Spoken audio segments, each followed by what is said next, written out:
शुभ सकाळ सर्वांना। तर सकाळचे वाजले आहे 6:30। तर त्याच्या आदल्या दिवशी खूप पाऊस झाला, तर आम्हाला जायचं होतं, आम्हाला दुसऱ्या दिवशी सकाळी जायचं होतं बाहेर।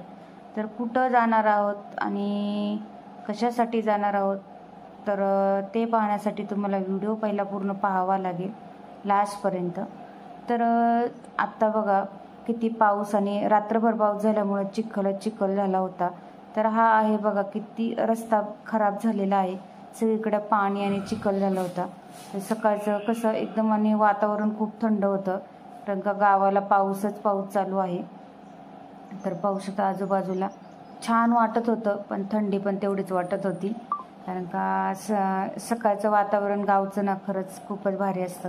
तर इथं पाहू शकता। त्याच्यानंतरला आम्ही घाटात पोचलो, त्याच्यानंतरला आम्ही चहा पिण्यासाठी थांबलो होतो। सकाळी आम्ही घरून चहा वगैरे नव्हतं पिलो त्याच्यामुळे। तर मग पाहू शकता इथं जे आमच्या मॅडम आहे, म्हणजे माझी मुलगी आहे, ती सकाळ चहा पित होती, कारण ती घरी चहा नव्हती पिली। तर तिला बाहेरचा चहा खूप आवडतं, ती घरी चहा वगैरे नाही पित, कधी दूध पिती, पण कुठं बाहेर जायचं असेल तर नाही पित ती। त्याच्यामध्ये आम्हाला रस्त्यात मध्ये भेटली साईबाबांची पालखी। तर लोक म्हणजे पायी चालले होते पालखीला। तर ते कुठं चालले होते माहिती आहे का तुम्हाला? तर हे चालले होते वणीला, तर पायी चालले होते। तर त्याच्यानंतरला मग थोडंसं मध्ये हे करून पुढे गेल्यानंतर 10:30 वाजता आम्ही नाश्ता केला। तर जेवण वगैरे मी आणलं होतं दुपारच्यासाठी, पण नाश्ता करायचा होता म्हणून मग डोसा वगैरे खाल्ला। डोसा अजिबात चांगला नव्हता, खरंच एकदम ब्रेकफास्ट जो होता सकाळचा ना, अजिबात चांगला नव्हता, मला आवडलाच नाही। पण आता घेतला म्हटलं खावाच लागणार।